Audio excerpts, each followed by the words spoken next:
me, you may need a little refresher on how to make teams. So I thought I'd make a little video just to kind of help you out a little bit because I myself needed a little helper to get things going again. When you get into teams, you're going to find this button up here that says join or create a team. So click that. And you're going to click this button that says create a team. And we're going to create a class. So click class. And let's name it. I'm going to name mine third block because it's for my third block class. And I'm going to tell, because I teach the sixth graders, so I'm going to tell them what it is just so they don't get lost and they feel comfortable about where they're going.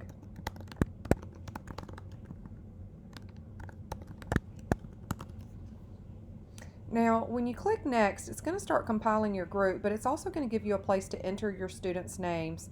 Now, just for confidentiality of my personal students for this video, I'm not going to put my real students' names. I'm just going to put some teacher friends in here. But I just want to show you how it works. The really cool thing about Teams here is you're not having to enter students' MSIS numbers. You're not going to have to go searching for MSIS numbers. All you have to do is enter your students' names. It makes it really easy. It fills in the names for you. You don't have to type everything all at once. So even if you don't know how to spell them completely, you can just, start typing it and it picks it up for you.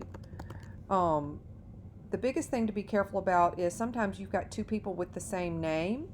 Make sure that you've got the one that's in your class, so be careful about that.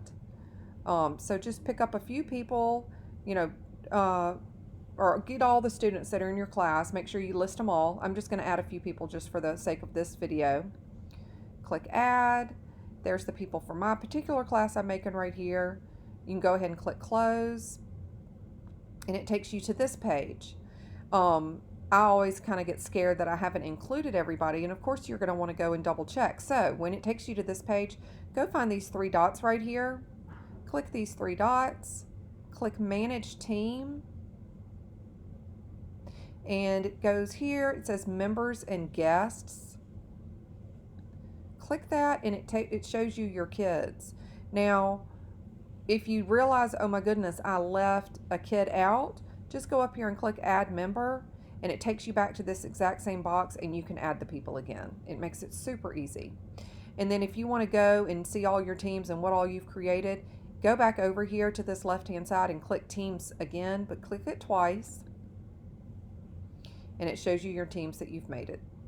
I hope this is helpful for you.